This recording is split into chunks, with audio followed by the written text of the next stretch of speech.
Hi, and welcome to another Mailbag episode of the It's a Mimic podcast. I'm Adam, and with me today are Terry and Megan. Took me a second. So good. I pause every time, so it's okay. We go by Tegan and Mary now. Was it one podcast ago? It called me Megan.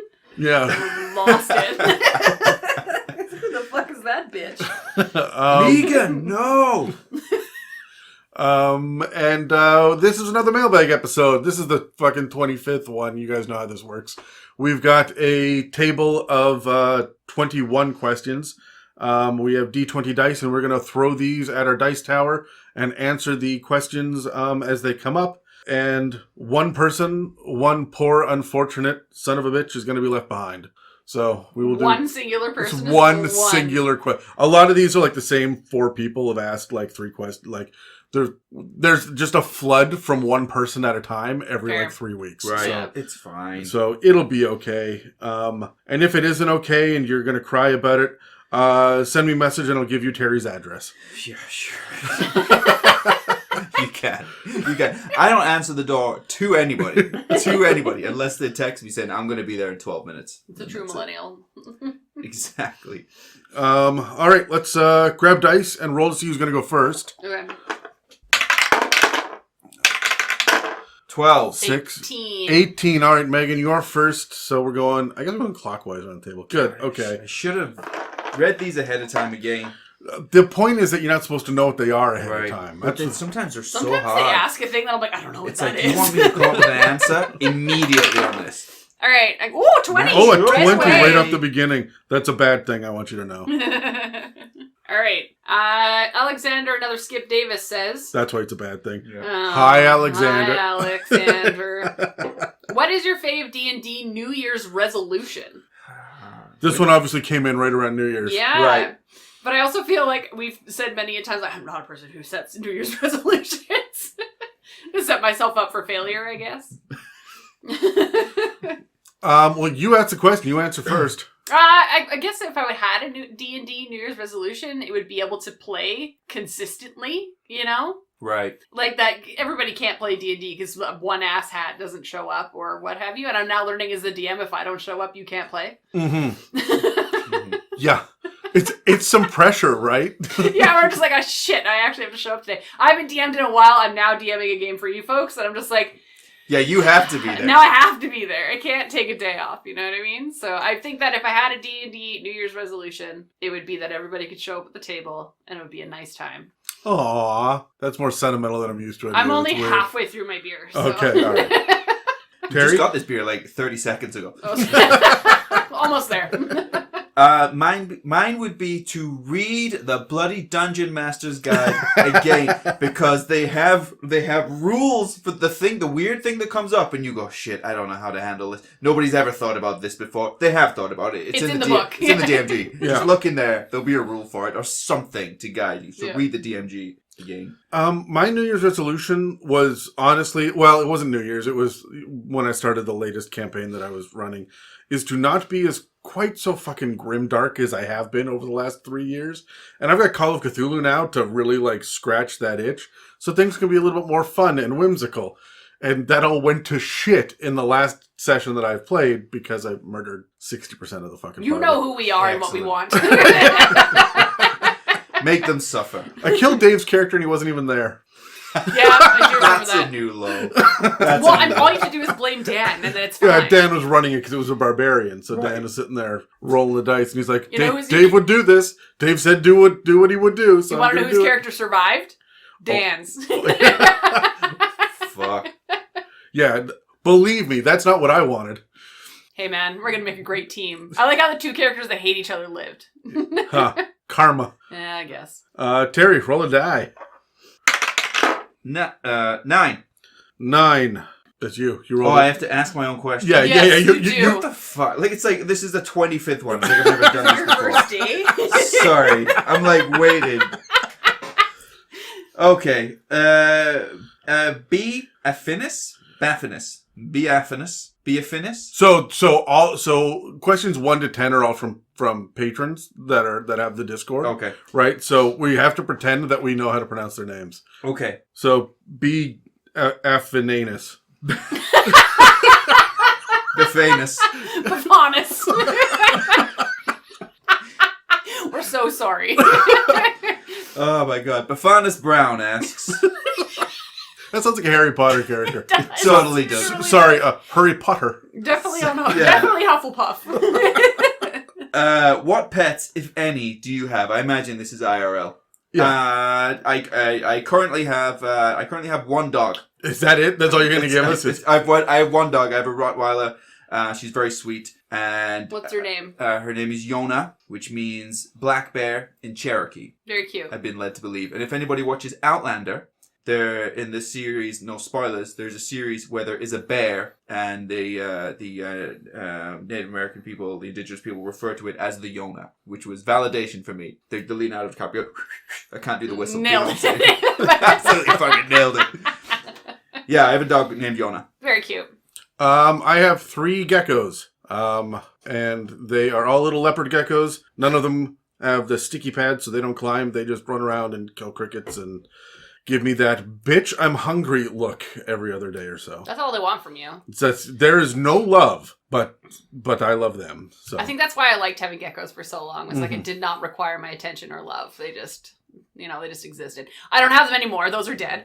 I now have a cat. His name is Momo. Actually, it's Mowgli, but I call him Momo. Your cat's name is Mowgli? Yeah. My cat, when I was growing up, his name was Mowgli. That's adorable. That is weird. Was it a tuxedo cat? He's a ginger tabby cat. No. Yeah. See, I've got like he's like a part Maine Coon, so he's Why just did like you say no, as though mine doesn't count? not great. Not Mine great. was alive and then died before yours was born. No, but I love my cat. His paws are basically the same size as my hand. He's a big boy. Man. Yeah. Could probably beat your dog up if he wasn't so scared I've of known you everything. for a long time. I didn't know your cat was named Mowgli. I've never known. Well, I've technically only had him for... let me tell you, one of my geckos can beat up both of your pets. Oh, 100%. I have one that's vicious as fuck. No. So I love him. He's a Momo's dinosaur. the size of a fucking dog, and he'll just like lie down and take it. He's... I'm not touching that. We're moving on. I'm going to roll a die. Momo's phone number? 12. This one came in last night. M.V. Willems asked, what is your favorite dinosaur moment in recent, like the last 40-ish years? Scene, character, whatever, your choice. What's your favorite dinosaur thing? Dinosaur thing? I mean, the right answer is the T-Rex busting through the cage in Jurassic Park, right? Like, that is the most iconic. Right. Like, that's...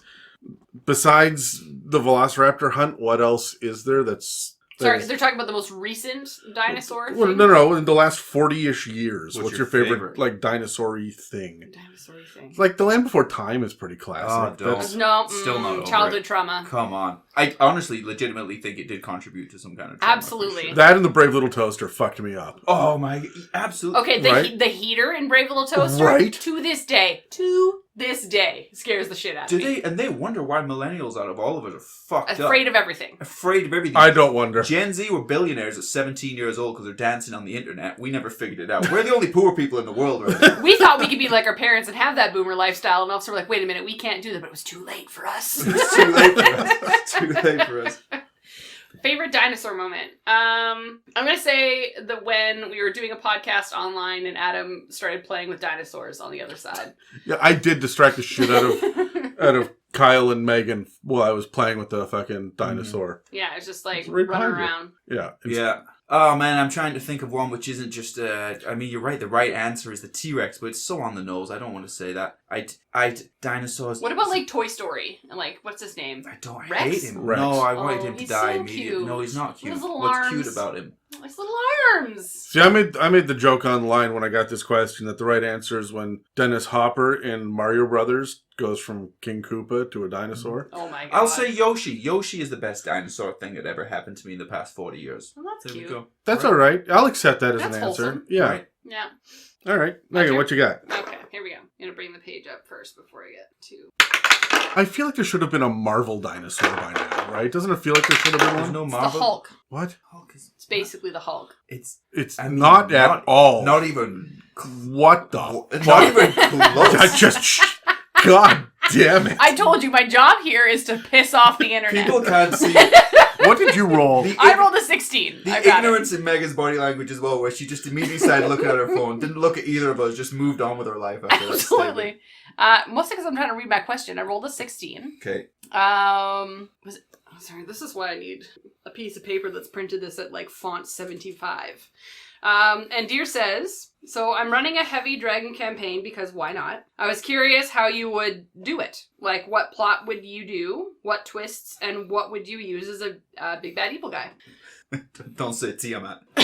Don't say it? You're not allowed to say Tiamat. Not allowed to say No, Tiamat. it's gonna be Terry's answer. Well, in a it's second. just the obvious one. Yeah. No, I feel like I like the fact that dragons can disguise themselves and be humans and like just wander around and just enjoy life kind of thing. So I feel like that's how I would play a dragon campaign, is that the people you're hanging out with, you don't know if they're a dragon or not until it's too fucking late and you're birthing dragonborn.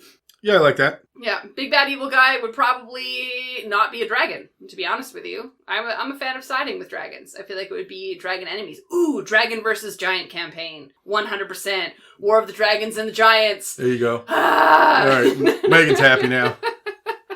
I am going to not answer any of those direct questions. Of course, why bother? Fuck this mailbag, right? But I mean, those specific questions. But I will give some little tips on a dragon campaign. I'm running a dragon campaign right now. What I found has worked very well.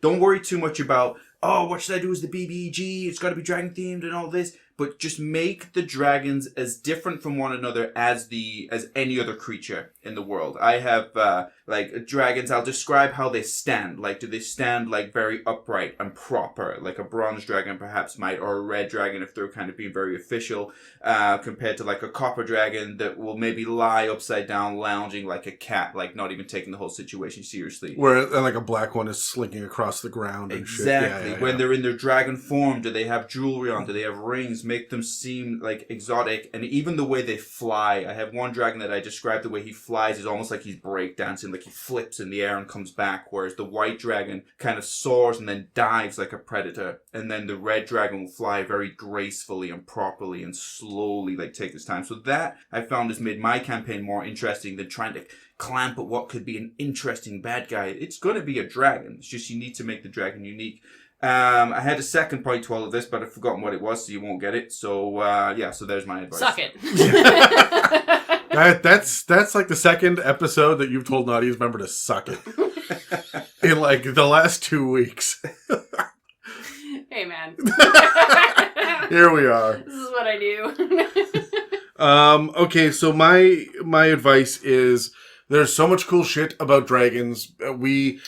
The only book that has been dedicated to a monster that we've gotten so far has been the Dragon book. Pick up Fizzbands. It's actually fucking solid. But the thing that I like about them is that it made them almost people. Like, they're intelligent. Yeah. They wear, like you said, jewelry. They've got an idea of their home. They have interactions. They've got connections with other creatures.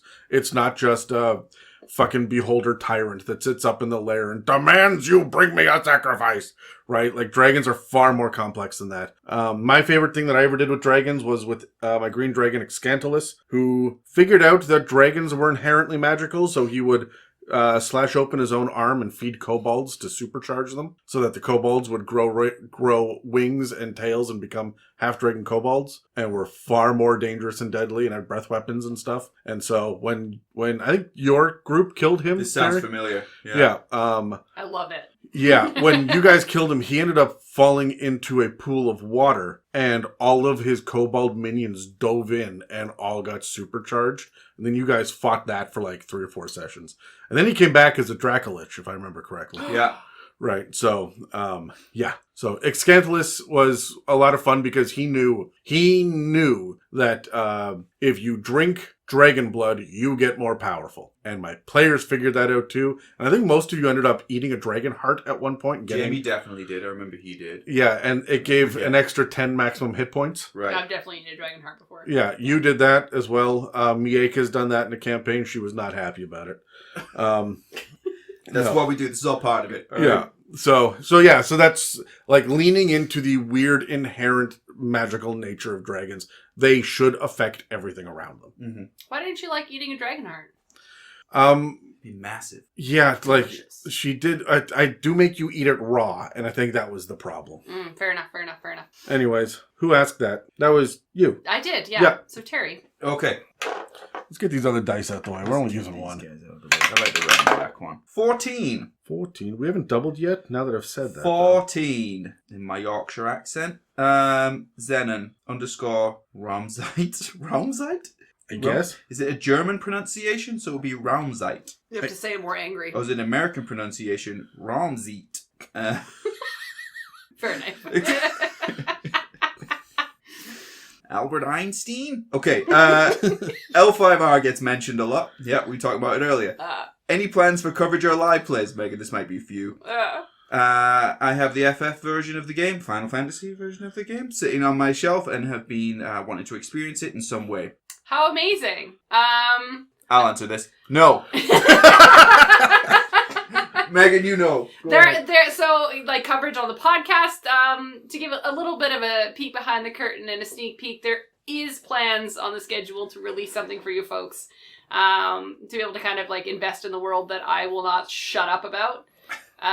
So yeah, you might eventually at some point this year be tortured with my voice talking about things in L5R. So you're fucking welcome. Buckle up and get ready. Buckle up. For Samurai Sadness Simulator. Pack a lunch. It's going to be great. I'm excited for it. I'm not. I gotta edit the fucking thing. 13. 13. I think I did 13. Same You guy. did. We've done 14 and 12. Okay. Okay, ooh. Oh, Xenon Raumzeit, I'm assuming, asks. Say different every time. Yeah, assuming that's how we pronounce it.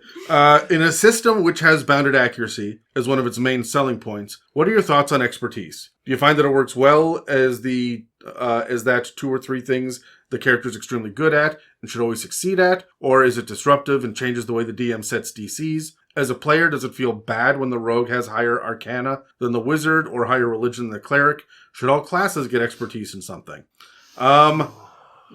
That is a common complaint about rogues. And let me weigh in. I think that people that complain about expertise don't understand how skills work. Yeah.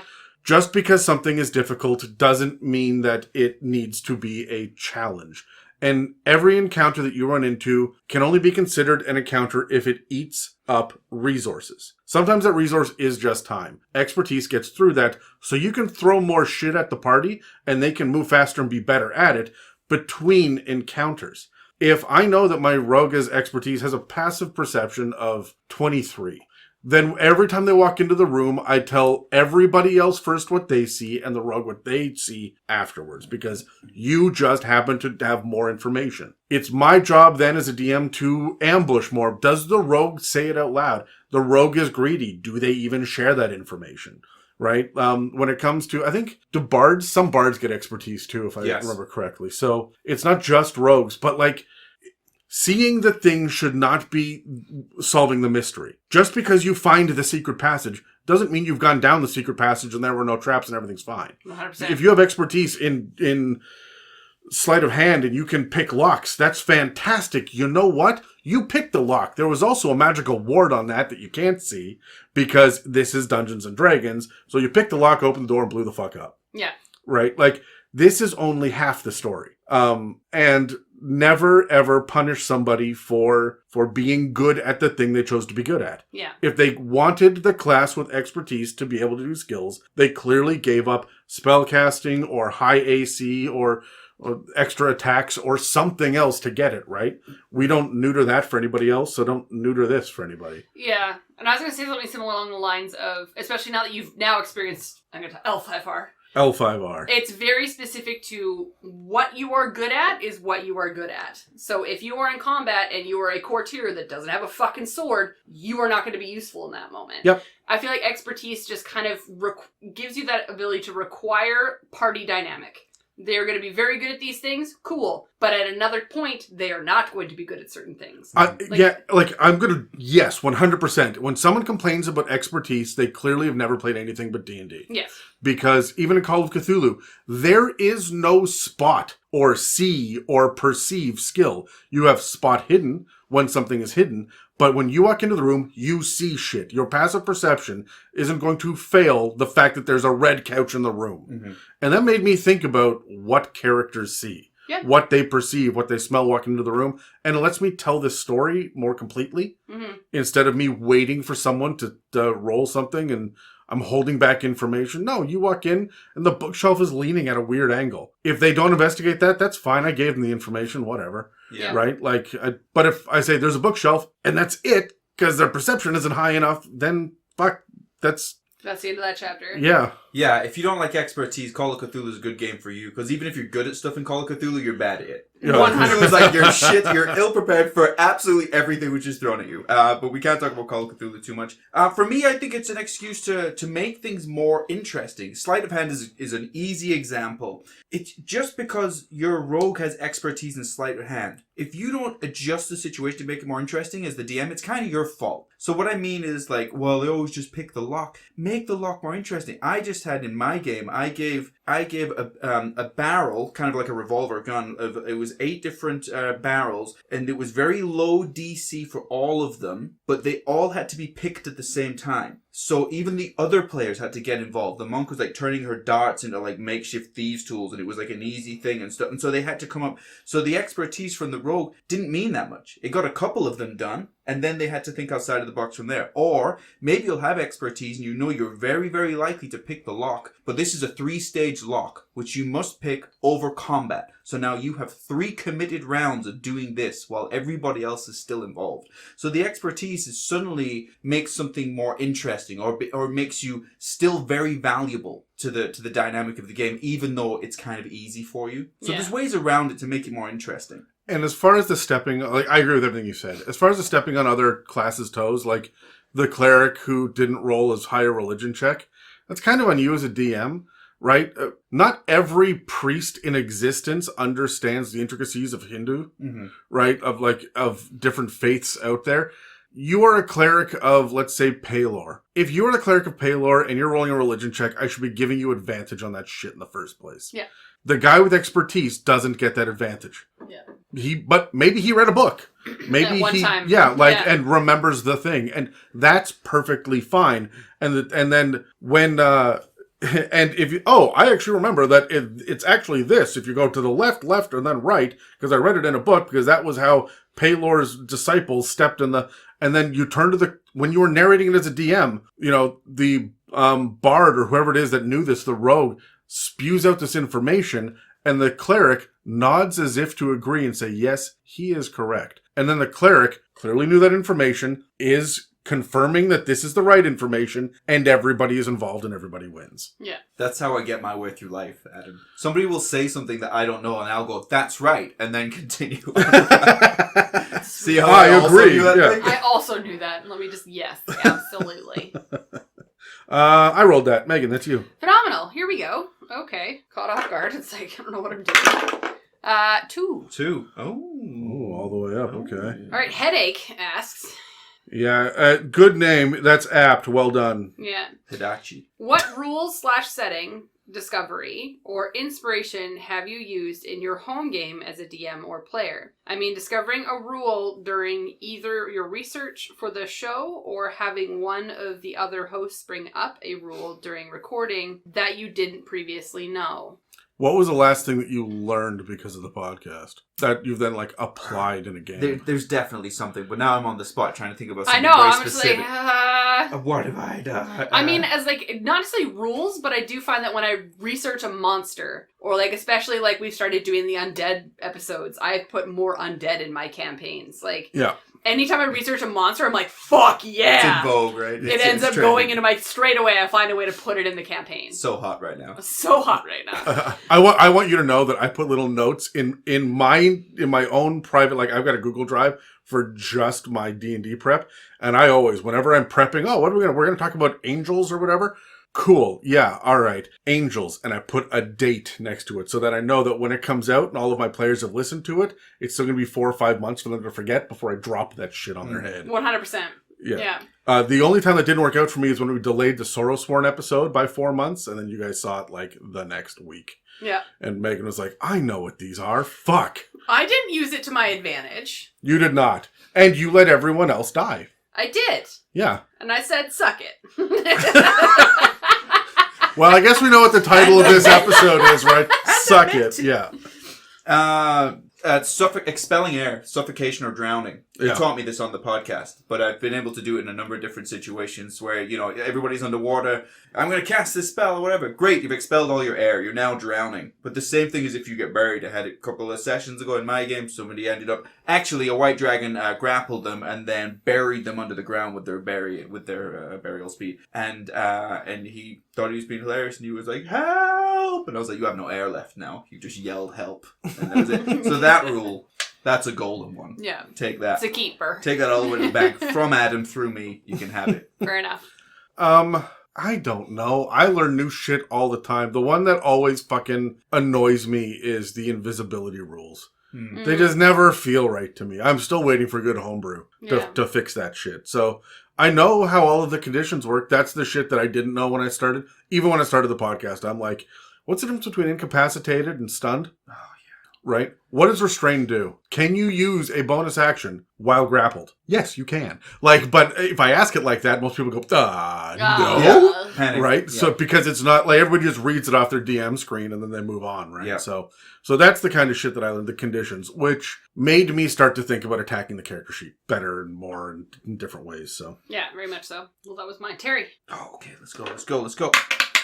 5. I am fucking shocked that we've not doubled up yet. I've never seen this. Not gonna Superfluous Dearth. One of my favorite names, by the way. It's very cute. Superfluous Dearth. I did like Hiadache, though, previous one, but yeah. If you could bring a creature from D&D to real life, what would it be and why? Oh, well, I mean, it can't be anything dangerous. Let's be practical here. That's Can't crazy. it? I mean, maybe like a little something.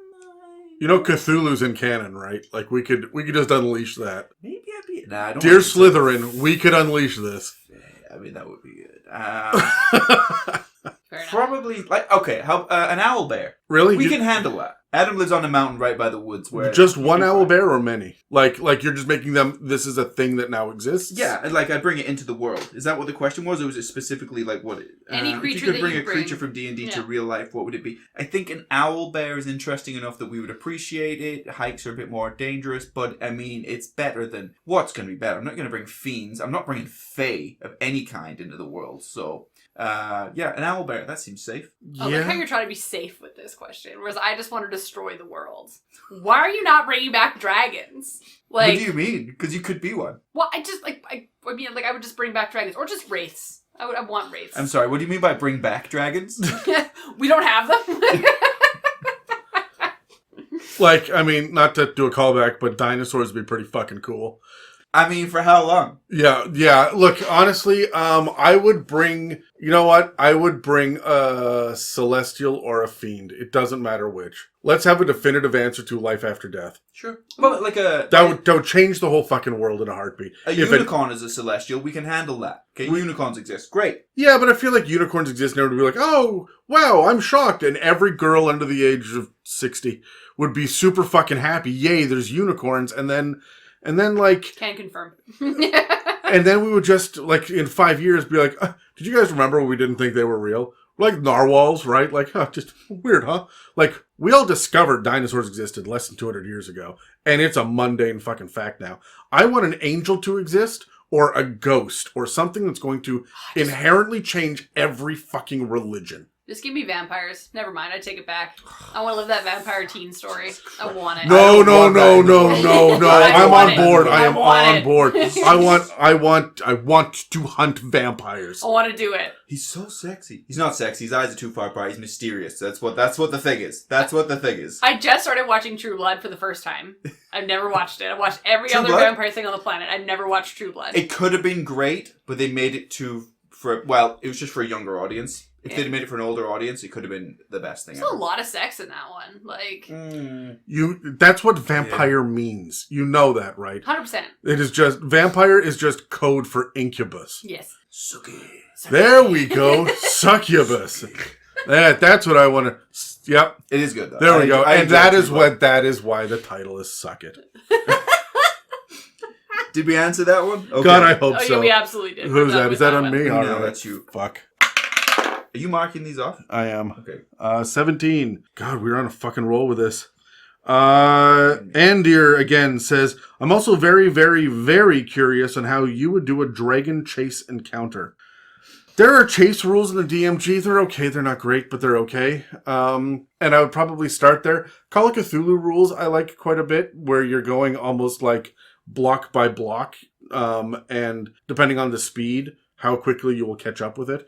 A dragon chase doesn't last long. Yeah. Because then the dragon catches you. It flies faster than you move. Mm-hmm. Like, the end. That's it. It chases you. You're chased. But then I would want to consider why the dragon was chasing you. Like, is it chasing you for sport? Is it chasing you for fun? Is it chasing you specifically to kill you? Is it chasing you to capture you? Because, like, the dragons that have berry speed, I think that would be dope that they just go underground and you have no idea where it is. Oh, yeah. And then you're just running. Ooh, underground chase. Yeah, well, there's so many options you could do. It just depends on the dragon and why they want to catch you. So I have this, like, legitimate fear of the ocean. Of course. And I don't like I don't like things that can fly or can swim because they're master of a 3D environment and I'm stuck in a 2D plane. Yeah. And I don't fucking like that. So every time that I see a movie or something where they're on a ship and they look over and the giant thing moves underneath the ship, that's terrifying. Now make it a dragon. Woo! Mm-hmm. That is an underwater dragon chase is something I'd be interested in. All over it. I just did this recently as well, and I completely ignored the chase mechanics in the book. I did it as a skill challenge where the dragon was involved in the skill challenge. And so they started however many feet, and I didn't do it as a group check. I did it as individual checks. If you succeed, you essentially move forwards one block. I think I even used the grid roughly so they can see like how many rounds or whatever they are away. Okay, you succeed, you move forwards, you succeed, you failed, you don't. The dragon also does a skill check. He succeeds, so he moves forwards like that. And then if he catches an individual, you're now within reach and they can take actions against you like that. If he gets close enough that a breath weapon can be used, as his skill, he can use his breath weapon against you while you're trying to escape. And then I think it was like 5 successes they needed or something to get away. But that was easy for me to follow. Skill challenge is a very simple, good way to do that. The other thing that I would honestly do is have it be part of the environment. Like, this is an environmental factor. If you guys are all on horseback and you're fighting dragon cultists and the dragon is chasing you, on initiative count 20, a breath weapon is going to hit and you roll a random die to see which one of the things it hits. Maybe it's part of the scenery, maybe it's one of the cultists, maybe it's just a horse and not you, or it's an NPC or whatever. Like, have it be, dragon should be an environmental effect, if they are not going to be directly in combat. Yeah. Fair enough. I rolled that. That's you, Megan. That's me? 14. I think we did it. Boo! Boo, We you haven't. ruined it. We did it. Xenon round sight. 11. Have we done 11? I don't think so. No. Okay. Roller Dice says, you said in an episode that you hold funerals for player characters that die. What does that look like? There's a dead body. A lot of people stand around it. And Yeah. That's it. We've never seen a funeral before. Well, Adam, funerals are your thing. Yeah, well, I was going to say, like, I've never ran funerals in my campaigns yet. I didn't like that. I, like, looked right at Adam. I did not like that. I've been far too mouthy in her campaign to get away with this. But I have done funerals within campaigns with Adam. I've done funerals in campaigns with a couple of my other friends where I've been a player character with characters that have died. And it's usually a process of, saying a few nice words about the character and, like, giving them, like, a nice send-off kind of thing. Like, we did eulogies in our campaigns with Adam. But yeah, Adam, you can speak more to it and what your thought process was on... I always want to have a send-off. When a player character dies, that's momentous. Yeah. Death is cheap in D&D, but players are expensive. So you need to be able to feel the weight of that. So I give everybody the opportunity. So this is how it works. Everybody gets the opportunity to say their final words about the player character that died, and they get to come up with that between sessions. And then the person whose character died gives their last will and testament to one of the other players. Oh, yeah. And says, read this out loud. And so it's the final messages because this character will never get to speak again. Yeah. And I lay that Remembering on how tragic it is. and then I get, depending on how they died and what is left behind, they can then bequeath certain items. All their magic items survive, but a lot of the time, I said bequeath, Terry, calm down. It's a complete oversight. How close that word is, right? Any funeral can become a happy occasion if bequeath is mentioned. But yeah, so they get to inherit the magic items. So, or the important special items. And it usually goes to the person that matters the most, that they're closest to in the game. And it's not just, I divvy up my magic potions to everybody. Yeah, we accept that already. Where does your wizard staff go? Who does this ancestral sword go to? Yeah. Right? And if I can swing it, and I haven't been able to in a campaign recently, if I can swing it, I will have their family members show up and demand what happened. Please tell me. So you've got to look the mother, the wife, the brother in the eye and say, this is what happened. And they will say, did you do everything you could have to save them? Sure. And then you've got to look them in the eye Did you make and roll a fucking deception check. To save a player character that's died? Everything I could have. Absolutely, I did. Everything I would have. 100%. Adam's funerals are actually tremendous. I've never attended one while alive, but, they are great. They are good. Next time I die, I say next time because, I might have my last will and testament be that I leave everything to a charity, but I'm going to make it like dogs with epilepsy or something. Save the dolphins. Just fuck you guys because you made me die. So it's kobolds with cerebral palsy. That's the fucking. So, like that's not funny. That is a bad joke. So, no, beware when I narrate the funeral for you, because the only time I've ever done that was when Jamie's character died, and then I had my cleric. At this point, my cleric had been a player character who had been relegated to NPC because I had stepped up to DM. So Jamie's character died, and this was a big plot point. I needed his character to die. I stacked the odds against him to see if he could get out.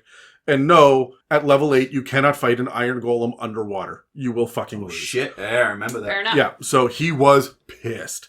And I had to take him in the hallway and be like, you're not dead. Calm down. Trust me. Just bear with me. Take a breath. Drink a beer. Sit down and shut up. So, he does get very invested. Yeah, and I mean, most people do. So I'm not complaining that he was passionate about the game. Yeah. But then I started to narrate and everybody else sat back and like, oh, I wonder what's going to happen. And that's when the bad guy rolled in to the funeral and made a deal with the cleric in front of everybody but it was a dwarven cleric named Vargas, who needed Jamie's character to be alive to fulfill a prophecy to save his fucking orphanage, like where he grew up. So that was when he struck a deal because he needed Jamie's character to be alive more than anything else. So they cut off his beard and slit his throat and covered Jamie's body in it, said some magic words, and Jamie sat up and Vargas fucking died in front of everybody. And nobody could lift a finger. They all just watched, and that was amazing. And then Jamie had a ghost in his head for a while because he was imbued with the blood of a dwarf. It was tragic. You do funerals so well. It really was good. It's always just a roller coaster of emotions. But then you pulled some strings, and we actually had Jamie exiled to Australia after that. That wasn't going to happen. We made that happen afterwards. We said you can't be in the campaign. You can't sit with us anymore. And worse, you have to move. Get out of here. To a country of poison. Just kept trying to send him back and be like, look, an extra 50 pieces of silver, please marry him. But then buy a house. Then, have a baby. Like, do whatever to do not let him back. Do not let him back. Don't let him back until his accent's changed. How long does that take, Terry? So, some people it never happens. I don't know. That's a sore I think a lot subject. of it's social camouflage, especially in like loud. You just get sick of saying everything 3 times, so you just adjust to the people around you. But it's fine. It's your turn to roll. It's my turn. Okay. 3. Hey. Trois. Snow 1 4 12 14 12 14 1 2. What is your favorite type of dice? Now, do they mean like D4 versus D6 versus whatever, or a particular brand, or a particular style? I don't know. Just what's your favorite kind of dice, Terry? I like. Okay, like I won't do different brands. Yeah, I'm fine with like Chessex or whatever. I tend to choose dice that I think speak to me about a certain part of my personality, or maybe that speak to me in some way. I don't get things because they're pretty necessarily. So yeah, something that feels like it's a part of me. Brown. Why are you looking at me like that, Megan? You're like, all emotional. You know what Megan was looking at me like? She was leaning back. She was looking at me like as I was talking. She was going, "You are so full of shit. So full of shit. You are such a fucking douche. That's what she looked like she was saying. Yeah, I let the power of the moon help me decide what dice I roll that Shut day. up with the fucking moon thing. Do you think the moon affects your emotions? I think your nutrition, exercise, going outside, and lack of sleep has affected your emotions, and you're blaming the moon. That's insane. My favorite dice are brown ones. Why brown? Because I haven't been able to find a set of brown dice yet. I have every fucking color under the sun, but I cannot find brown dice because nobody makes brown dice. I've got, like, dark orange. I've got, like, a dull red, but I don't have brown dice. That's my favorite one. It eludes me at this point, and I refuse to just go into Etsy and buy them. I need to find them out in the wild or get them as a birthday present or something. Like, it has to be a natural thing. But... If I find one, I'll hide it in your house somewhere. Yeah. Oh my just God. Randomly. Okay, you cannot tell me that because every 6 months I will just tear my house apart Where looking is for it? brown I'll dice. text you one day, I'll be like, it's here. And everyone's going to be like, Adam, what did you do to your house? Looking for the brown! There's only like a handful of people that will know what that means. Otherwise, they'll think completely something different. He's either on heroin or we're going to kink shame. So. I'm also looking at this brown plush dice that you have in this room. And that is why I have that one, because it is the only... Also, I got these. Oh, here we They're go. that color, Yeah. but that's not quite brown. No, that's like a red. They're wooden, Oh, yeah. but they're big, but they're not like traditional dice. I Fair can't enough. find brown dice. It's like a blood red Lannister red we're looking at here. So, Yeah. Darker even. yeah, what's your favorite kind of dice, Megan? I don't know. I'm D10s. hot take. I don't care. No, What I'm sorry. rolling. You don't understand how this works. We say things quite a lot that are not true. We lie to the internet, and then they engage. But yeah, I was gonna say D10s, but at this point I can't say D10s because there's somebody in my life that I have been playing the game of that I don't like D10s. So I can't say that I like D10s because that will like mitigate years of work. You should tell him that you're ready to move on to a D12 system and see what happens. Whoa. They're probably my least favorite, though, the D10s. D10s? The shape No, ones. I can't say anything good about them because again, it's gonna ruin my facade. Really? They're shaped like cartoon jewels. Yeah, like gems. They're very pretty. if anyone remembers Sonic and the Chaos Yeah. they're like that, right? Yeah. You're not even trying. No. This is nice. Who rolled that? Terry rolled that. I rolled that one. All right, that's on me then. What's that? 9. 9. I think We did 9. Yeah. 6? 6, yeah. All right. This is B. Affinis Brown anus. again. Brown anus. Jesus, Terry. What would you like to polymorph your least favorite person into? Fucking nice person. Dan. You would turn your least liked person into Dan? Yeah. I could always use another punching bag. Fair enough. I would turn Dave into Dan. Yes. That is what I would do. Oh, man. Ah, No, the world doesn't need that much anxiety. I don't know. A flumph? a flump? What's a flump? So they're nice, you mean? I don't know. The nice ones? Yeah, a Hollyphant, maybe? The little flying pachyderms that are this big that are just, they're almost the most annoying. I would turn them into a Chwinga. You guys run into a Chwinga yet in D&D? No. Because I don't put them in my fucking games, and you're running Rise of Tiamat sets before Chwinga. You remember Spirited Away? Yeah, man. Oh, yeah. With the little creatures with the masks that would just like, that are up in the trees that kind of like look at you. And Kodamas? yeah. Yeah. Yeah, that's what Chwinga are. They don't particularly give a shit. They will help you because they're interested in what you're doing, but not because they give a shit about your quest or you as a person. And sometimes it might be interesting to watch you starve. They're almost fey creatures, but they're not really. And they're like environmental, and there's different ones for each different kind of like terrain. So like environmental sprite kind of, and they all wear masks and they're fucking weird looking. And I would turn them into a Chwinga just to visit that on the fucking world. That's adorable.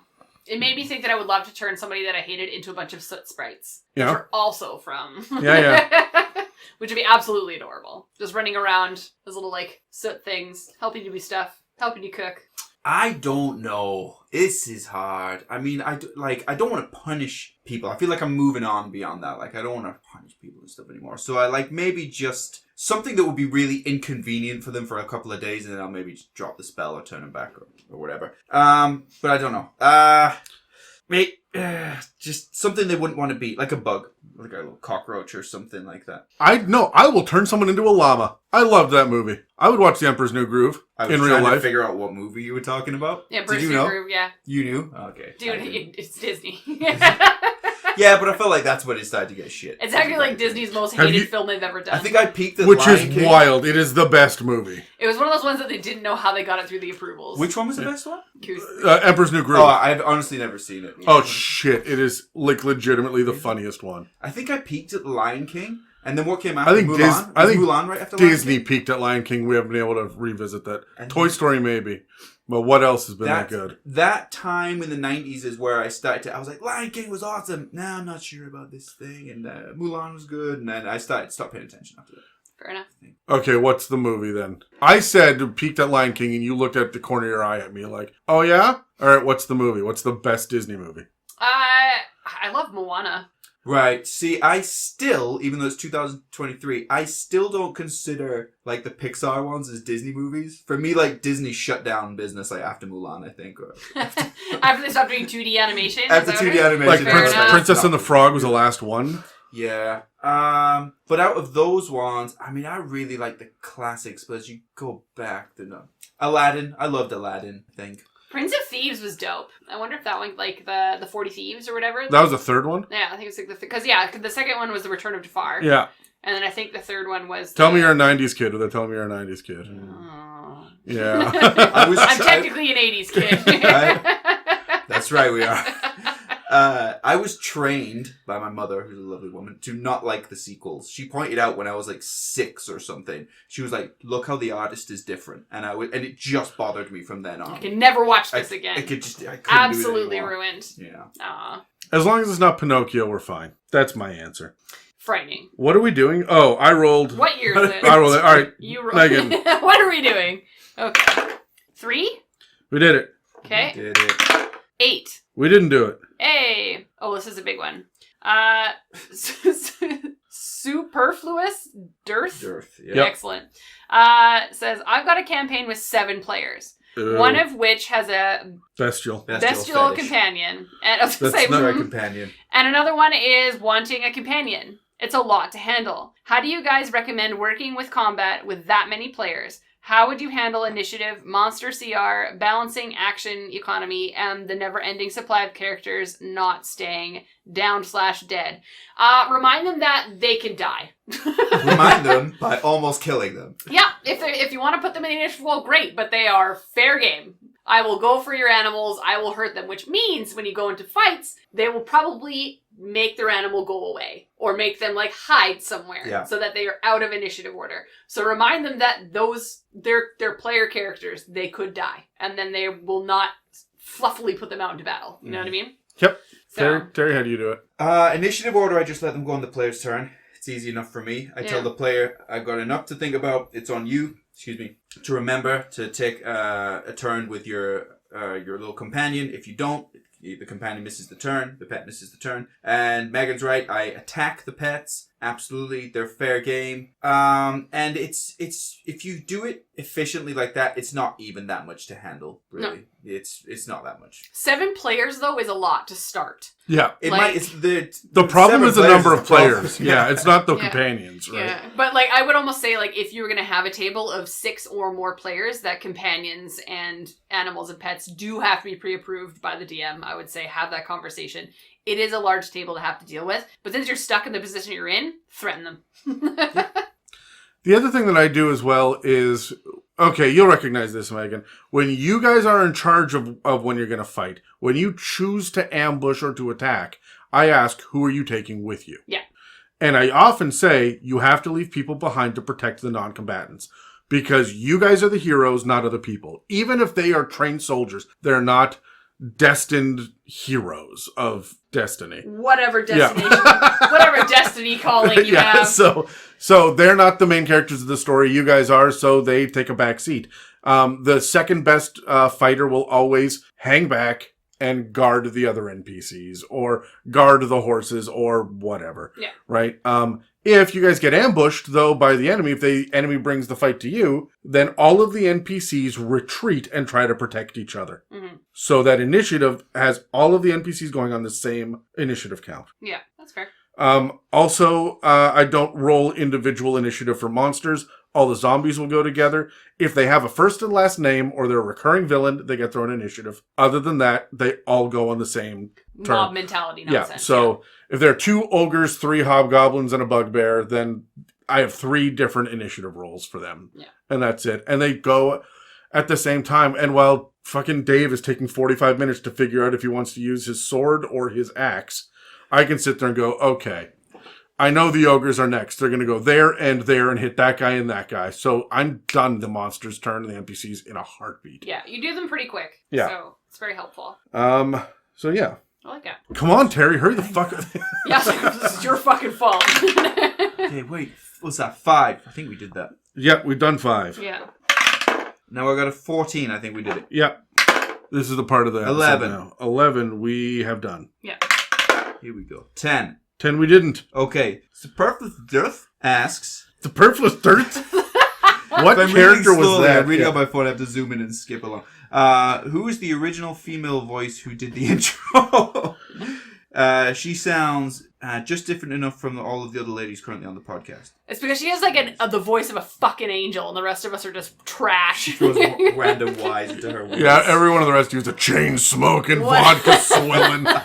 Canadians. Burping Canadian Yeah. accented son of a bitch. It's that cold mountain air that really Yeah. got to us all. Yeah. That was Dan that was doing Yeah. Yeah, just after the vasectomy, I believe. So. Yeah. No, that was that's the 4th and silent member of the podcast during the first 6 months of the podcast was Shanna. She was the one that put together the original website and the original social media and figured out where we were going to host it all. And then she's like, and I took a vocal course once. I will do the opening credit bit. And then when Dan quit the podcast, I'm like, well, fuck you and your wife. So we're going to get other people to... I've said that before. No.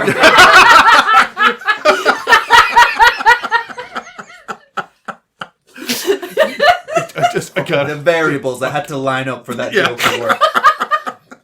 No, so yeah, we decided to God. swap it up to get other people on. But this was actually followed up with, sounds vaguely familiar, almost like Peps. It's because they're both from Ohio. Yeah. Right, you can kind of hear it. So You don't get my angry Canadian accent in there. no. So yeah, that's who it was. We love Shanna. I'm too. just dicking about. Beautiful voice. Absolutely beautiful voice. Terrible person. Beautiful. Beautiful voice. There is a strange pleasantness to the Ohio accent, I suppose. Well, it's the only thing that will make town. I'm finishing that. Stop it. Yeah, we're done. Hey, let's roll dice. What did I roll? It's a 3. I think we Boo. did. Yeah. 5. I think we did that too as well. Okay. Oh, we're getting there. 6. And we done that one. Yeah. All right, I'm going to roll 3 dice, and then whichever one lands on it. All right, 17 we haven't had. There you go. All right, 17 we've had. We had them all. We did. Fuck. All right. 18 we haven't had for certain. Diggly Blue Moon Yaw. Classic. She always has the best fucking name. Anyway, asks when to fade to black. A player at my table keeps pushing for more, not safe for work stuff, and my DM is having trouble handling it. Tell them to fuck off. Yeah. Have a session 0 and stick to it. Like, Yeah. that is... We're all adults here, right? You tell that DM to fuck off and everyone takes their pants off. Let's do this shit. Yeah. Is that Throw it is that down. the answer? Like, no, you know what kind of game you're signing up for, Yeah. right? Don't feel pressure to do shit you're not comfortable with. They also know what they're doing, that player as well. Yeah, I'm going to guess that player is going to... Sorry. Are you okay? Do pull squats. Like, I'm back up. Does this I'm make you back up. uncomfortable? I'm back up, yeah. That chair's broken, so we're going to watch Terry go... I'm fiddling. As we talk about the sexual encounters, I'm feeling awkward. So.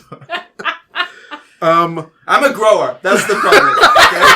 It was particularly cold. It's cold. I was wet. I just Where are you exercising. So It was a triple whammy, or not so. Yeah, no, that player has an agenda. And, I mean, the first rule of kink is don't push it on other people. Yep. So, fuck off. Is that the first one? Okay. Yeah. The Permission. Yeah, boundaries is the first rule. So, yes, don't do that shit. Yeah, but I think the question more along the lines of, it's happening, what do we do now? You know what I mean? And, like, I feel like it's like, give them a different avenue to go through. Be like, hey, we're going to fade to black. If you want to write your own stuff on your own time, go for it. Do your own fan fiction. Yeah, just give me the Cole's notes if a conversation occurs and you want to make it canon. Sure. I was like, but you can write whatever fan fiction you want about your characters. I had to fade to black a lot with your character and Jamie's way back in the day. I would like to say that he's looking at Terry, not me. We were new at D&D then, and I think I thought it wasn't serious. It was more just joking with Jamie. And then Jamie was pretty fucking serious. Not that I'm blaming Jamie for it, but then afterwards you're like, okay. Yeah. 2 people found that funny, but maybe not. Yeah, well, we don't need to do that shit again. So, no, that's on them for not understanding the dynamic at the table. Yeah, I think for me, the way I handle this is I don't change anything in how I'm speaking. I simply kind of say, like, okay, well, we'll fade to black there because obviously we're not going to narrate that whole scene for you while everybody else is trying to play D&D. Something like that, where it's like not aggressive, but it's, hey, if you've got enough kind of social intelligence, you'll figure out, oh, obviously we shouldn't be doing this now. Mm-hmm. And you'll click. But I don't know the situation. It might not even be deliberate on their part, or they might think it's funny as people get caught up in sometimes. Yeah. I've been at tables where people flirt that way as well. Like the one character is doing something that they think someone else at the table will find sexy. So that's their, like, it's fucking awkward. I have nerds, Terry. You need to understand nerds. I would play my experiences, but like there's too many people in the world that know who I am, so I will Yeah, okay. I will hold those experiences to myself. But it does happen where things happen at the table with these weird conditions that something will happen outside the table, and that's not necessarily anyone's jive or jam. So I think that's why having that original conversation is very important and sticking to it, and if it shifts and changes, you have to have that conversation again, otherwise no one's going to want to play with that person again, and they might be unbeknownst to the situation. Right. So, like, I've even done it, because as I mentioned, doing the fan fictions thing, basically I had a character who was going to go into a thing, we did fade to black, and I said, okay, things happen, cool, great. But we were in a world where magic was illegal, my character was magic, so I said, in that intimate moment, I would like to have that conversation that they now know I am magical, but we don't have to roleplay that out. They, as an NPC, just know that about me now.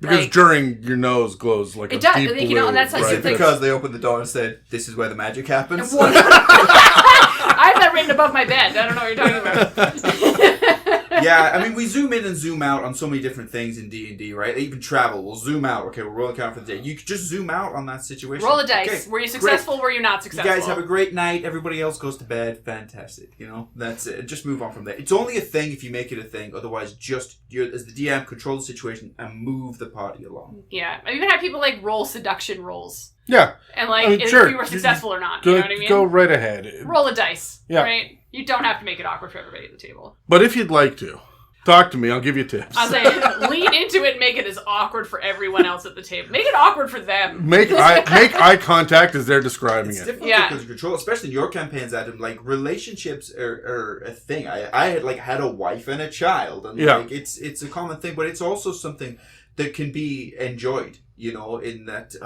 I did enjoy your wife. You know Yes. what I'm saying?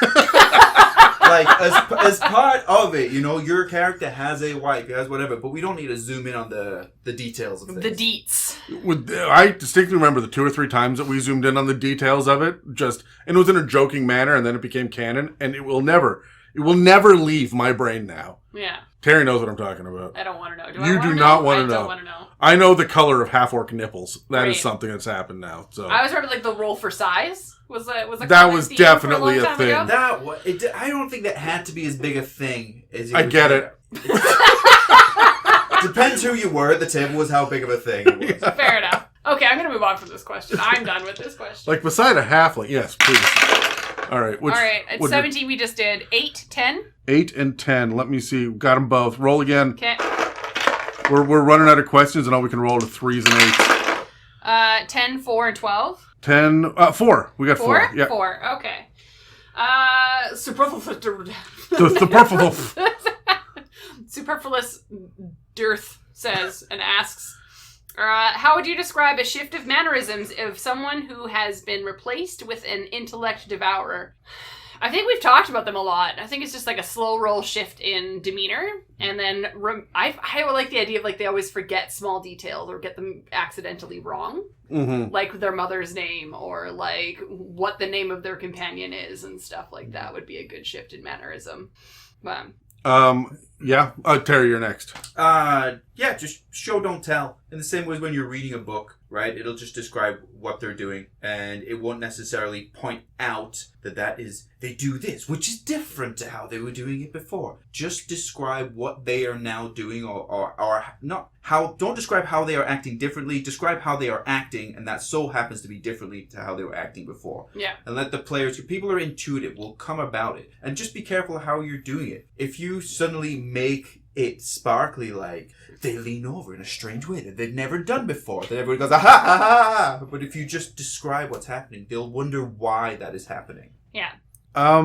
They don't have eyes, so they're not used to blinking. Fair. They don't have vocal cords, so they're not used to the volume of their own voice.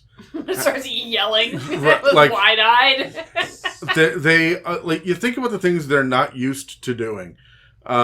When nobody's looking, they walk on all fours because intellect devourers do that naturally, right? And so they're a little bit off balance every time. Like, oh, the thing hits the ground and it shakes the entire floor. Everybody roll dexterity. That person auto fails because they're just not used to having balance like that. Mm-hmm. This is how I would slowly show. What are all of the anatomical things that this creature isn't used to? It, like, if it takes over a creature with wings, it's not going to fly for a while. Not until it can get alone and practice a bunch first, right? Yeah. So, because I can learn other people's memories. I can learn to mimic other people's mannerisms, but in a totally, like, if I go to, say, Latin America, I cannot fake spice. I am not used to spicy foods. Yeah. I will sit there and be, everything's fine as I'm sweating and crying and snotting and dying. In the heat of the sun. So, right, like... Why do you eat this? It's delicious! It's like eating punches. Feels so good! Right? So you got to think about, like, what experiences are they not used to having, right? That's right. Yeah. Terry. Oh, man, again? Yeah, get in there. Again, like we... what a chore this has been. Here? 15? 15. 17, 6. 15 is good. 15 is good. Who we got? Kirk, what's that? Kirkabitter? Yep. Kirkabitter. How many sets of dice do you own? Fuck. The honest answer is I don't even know. I have them in a box that you can't see the size of. And they're all mixed up now. I don't have them ordered like you do, Adam. I used to. So I don't know a lot, but I'm not that obsessive over dice anymore. So I have exactly 87 sets. Exactly 87 sets, and the deal I made to myself was when I got to 85, I would no longer buy them, and when I got to 100, every time I got a new set, I would gift a set away. So I would always just have 100 sets of dice. Interesting. Yeah, so that way I'm not going to be a dice goblin, or I guess dragon at this point, like for the rest of my life. But I have since gotten 2 sets of dice, which means 2 birthdays have passed. That's true. Yeah. Birthdays and Christmas. Yeah. That's how you now count your age. Yeah. So I'm 3 sets of dice old. Oh. So I have 87. Yeah, I'm the same. 87. I'm the same as Terry. I don't keep track. They all get dumped into a box. And then they travel around with me. You are chaotic neutral when it comes to dice. I really don't care about my dice, to be honest with you. I got over it as well. You know, it might bother you. What I do, Adam, is sometimes I'll grab a handful, like if we're coming over to play Call of Cthulhu or something, put them in the jacket, but then I'll leave them there, which means there's now like sets that are incomplete and they're in different locations now. Yeah. And I never really fix that. When I was doing 3.5, we had communal dice. There was a bowl of dice, and you would grab them out of the middle and you'd roll them. I never owned my own set of dice. For 4th edition, I went out and I bought 10 sets of dice to learn to play 4th edition.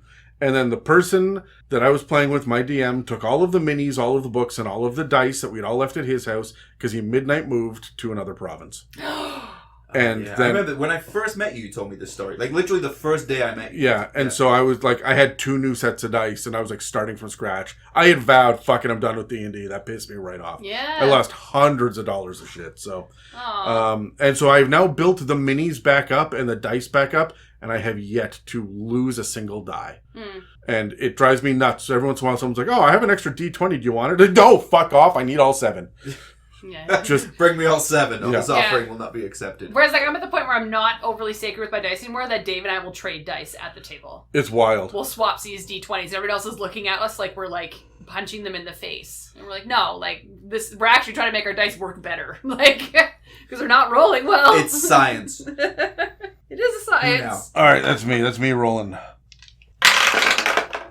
I see a 20. I'm going with 20. I rolled no, 20. fuck, you rolled a 20 already. I did. I also got a 19. Did we get 9? Nope, 19. All right, cool. There you go. Alexander Another Skip Davis asks, okay, so on the subreddit, you guys probably don't know this, but on the subreddit, I make every 6 months a new mailbag episode post so that people can respond on there. Yeah. And I don't have to go scrolling forever. And I've put up there no harassment and a bunch of other rules. So he said, what if no harassment... if no harassment is allowed, how do we find out more about Dan's furniture contracting business? Is he going to sponsor It's a Mimic? Should Ganity change her life due to the OGL? How do I find out if everyone got the dice I sent? We did, by the way, and they're great. You told us not to talk about them yet because you wanted to do a commercial. And we never got back to that. So that's on me for not following up. Sorry, Alexander. How do the mailbag answerers pronounce zebra? Are previous questions allowed to be resubmitted? Well, that'd be cool. Get other people that haven't answered it to come back and try again. Is this the new OGL of the It's Mailbag license? What magic powers would you give a mailbag in a fantasy world? It's zebra. It's zebra. Zebra. It's zebra. Zebra. Go to South Africa. It is where zebra. Go to South Africa, where zebras are from. Get off the plane, go up to a person in South Africa, and go, it's pronounced zebra, and see how long you last. Zebra. When you tell them that their animal In is South pronounced Africa, you will get shot. Yeah, it's true. Zebra. I stand by it. It's not zebra. I honestly pronounce it zebra as well. Do they? That's how they teach it in school. Is Here, they say the letter is Z, but it's pronounced zebra how in Canada. fucking dare they? I think that's the only reason Americans say zebra. Sorry, I'll correct that. I think that's the only reason that America is literally the only country in the world that says zebra, is because they're literally the only country in the world that says Z. Now, apart from Canada, who we can't make up our mind whether we speak British. Oh, English, we or are Irish, on the English. fence. We don't even know what we're doing. We don't even know. It'll be like everything, all of the letters have the U in it again, like color and stuff, but you'll drive down the street and tires spelled the American way on the tire garage. I know, Liquor right. store is the American. I don't know. We don't know anymore. And depending which province you're in, where they distill whiskey will be spelled differently as well. Right. Is it EY or just Y? Oh, yeah, shit. Yeah, because Irish is EY, but Scottish is Y, right? And so, like, I didn't even know that. oh yeah, I think Kentucky bourbon is Y as well for that whiskey. Like, there are no consistent rules, and Mieke and I fight about it all the time. And I'm currently trying to get her to believe that because perfume is usually French, it's pronounced perfume, but we left the accent off it. She's not buying it, but I'm working hard.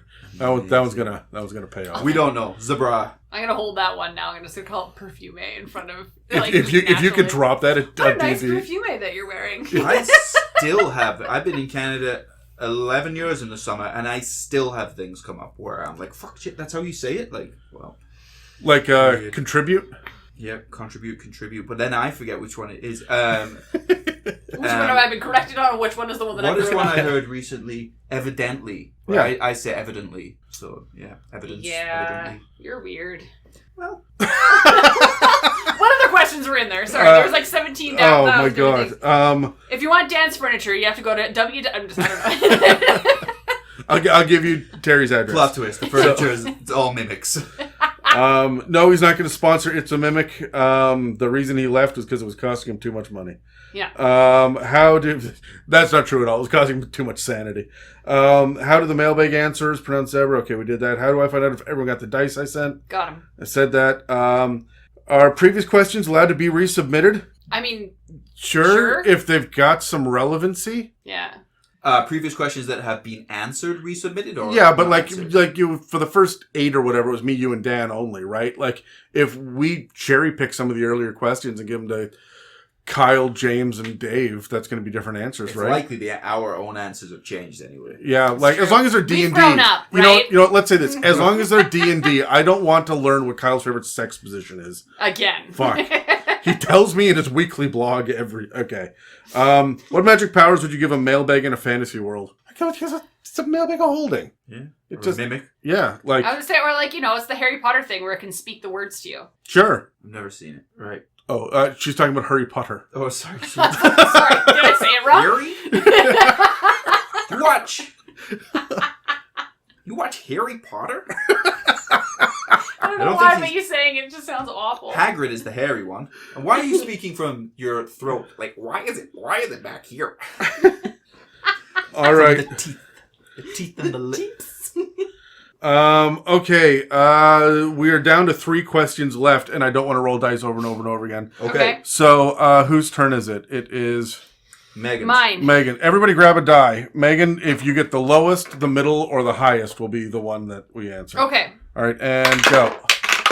So, Megan's dice. 12, 16, 15. So, the middle one, which is question number 7. Question 7. Here we go. That's Hidachi again. Hidachi. Hiraka. It's headache. Asks, we have heard on the podcast.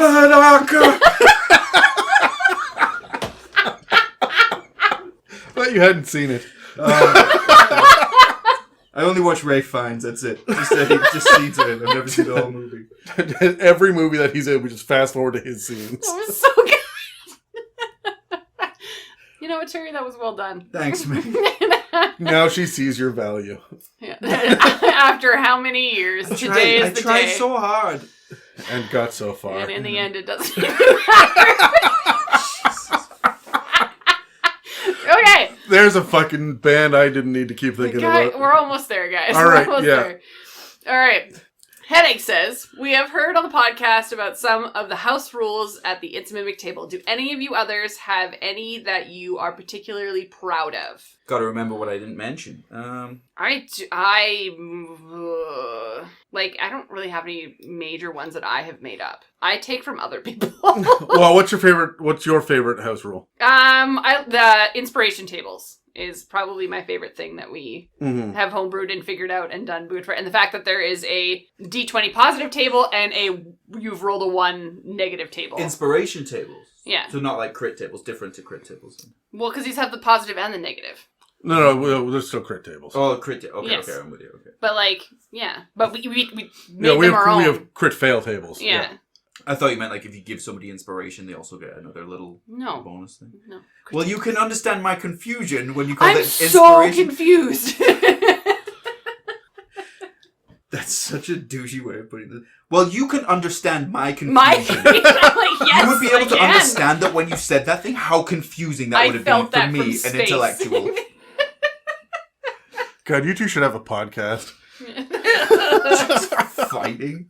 Just constantly yelling. It's me now? So, No, answer the question. What was your homebrew That rule? you're most proud of. yeah, I feel like I can't think of anyone on the spot. Something that I don't do now, actually, is I will never check anybody's like abilities or anything. If you tell me something is something for your character, I will believe you. Yeah. I'll just say, okay, if that's what you're telling me it is, then I will, in a similar way to what I just did to you, Megan. Okay, if you are telling me that you are telling me the truth, then I will believe you. And I will like that. And if I find out that you were lying to me. So either you're telling me the truth or you are a liar.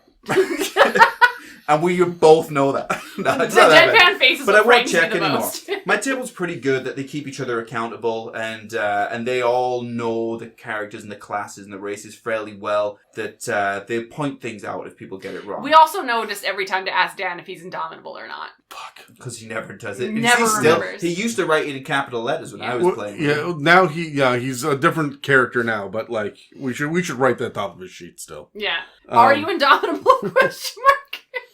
He's like, is this a furniture thing? Yeah. I don't.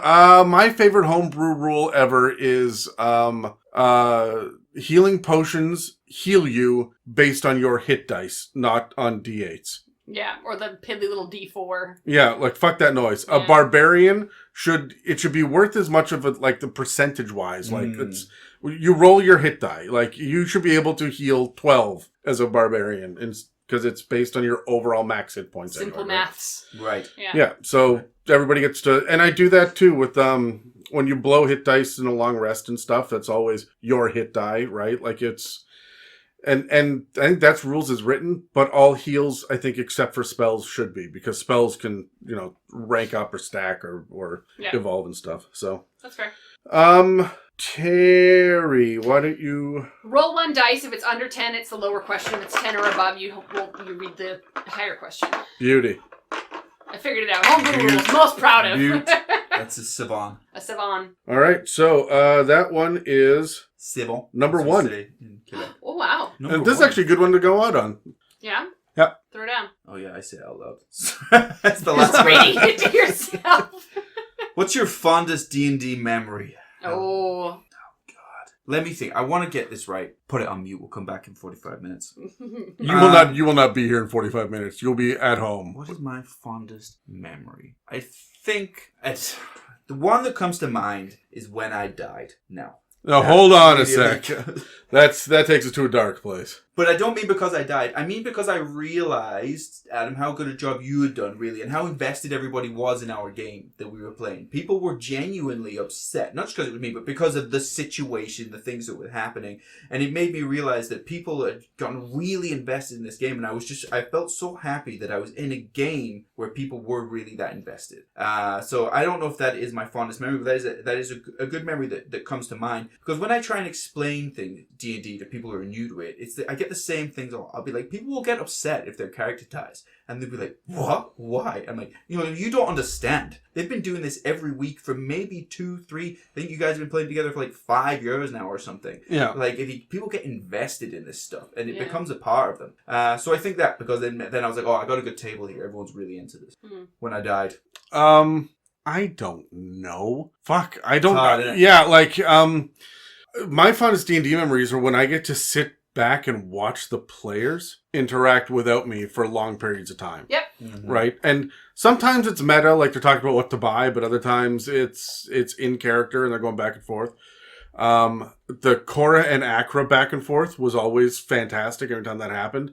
And it was great because here's this world that I have facilitated. Here is this game. I'm in charge of the stakes. But you guys are in charge of the characters and you were existing within it. So I guess I'm doing a good job, right? I can sit back and have a beer and just watch. Mm-hmm. Yeah. Right? So that's the people that I like the most are playing the game I like the most because I helped them do it. Like, that's... Fair enough. I would say I have 2. One really quick one was Cora and Acra. Yeah. And it was because at the very end, we were the light and dark of the world and we ended up killing each other. Yeah. And that was a beautiful ending for our characters. Spoilers? But yeah, for the live play that we did 7 years ago. But then there was one in our most recent campaign where I built a character that was a sister of another character that my friend played in a completely different campaign. But it was his sister. And I wrote the backstory that she had a brother that was long lost XYZ. Adam decided to bring this motherfucker back into the game. But the part that was very synergizing for me was his character brought mine back to life. She died. And then there was a moment where he brought her back to life. They found out that he was a long lost brother. But the part that synergized really well was that his character was originally played in a Strahd campaign. And he brought me back to life because we were randomly in Barovia. In Barovia. And I was like, so I immediately started messaging him being this motherfucker. But it was a really cool moment because you took a backstory of a character that did exist and we're continuing the story of a character, a legacy character that never played at Adam's table. Right. And it's been a lot of fun. Okay, speaking of weird coincidences, one of the best things that's ever happened, and it gave me such a reputation with Dan for about a year before I ruined this for him, was when we first played, it was just me, you, Terry, Casey, Jess, and Jamie, right? And it was just us at the table doing our thing. And before Dan ever joined, we needed a map for the world. And I gave you a couple of shitty hand-drawn. These might be wrong. At one point, you were heading on the wrong road. I think you were going north, but you were actually going south because the map was so poor and whatnot. Mm-hmm. But the very first one I gave you, and I think it's actually still up on Dan's wall. Is it this? Or is it up on Dan's wall? No, it's not that. Anyway, it was a really shitty hand-drawn map. Yeah. And I had scribbled a bunch of shit on the back. Just at a whim. Just different words and phrases and ideas. Some of them sound ominous. Some of them are totally benign. Couple of numbers. There was a half of a poem. I remember I wrote like 38 diamonds, right? And I just like very lightly in pencil. Then I tea-stained it, so it would be really fucking hard to find. And one of the words I wrote on the back of it was boil, but it was B-O-Y-L-E. I don't know why I did that. It was just there. So then Dan joins the campaign and we played that out. And then Megan joined the campaign. We ended the first one. We started the second one. And you guys all picked your characters and whatnot. And then Dan found the map again in the real world about 5 or 6 months into gameplay. And there was a bunch of props and stuff I was handing out. And I handed out the map, and everyone else had seen it on the wall and went, oh, okay, whatever. But Dan took it off the wall, looked at it, and flipped it over, and saw Boyle written on the back. And his character's name was Lachlan Jiminy Fidgeon's Boyle. Mm-hmm. Yeah. And that was not planned at all. And he went, holy shit, when did you write that on the map? How does, and I'm like, it's been in your possession. I haven't been able to reach it up on the wall in 3 years. Like, I am that good, Dan. I knew. Yeah, and so he thought that I had mystic powers for about a year. I am a prophet. Yeah. I love it. Amazing. So that's 20 questions. We've left one out, and you will have to wait 3 months for us to maybe roll that one. If you want to guarantee that your questions get answered, then you can join the Patreon, because that's really the only guarantee that the patrons actually get their answers, and everybody else gets the roll of the dice, essentially. So you can reach us at www.itsamimic.com, through Instagram, through Facebook, or through the Patreon. We're also on Reddit at r/itsamimic. Did I miss anything? We have a website, www.itsamimic.com. Where you can find some awesome merch. Yeah, there we go. and a store, and the episode guide is up there, and it's up to date. I think we update it monthly. Well, you never know what you're gonna get. Suck it. Suck it.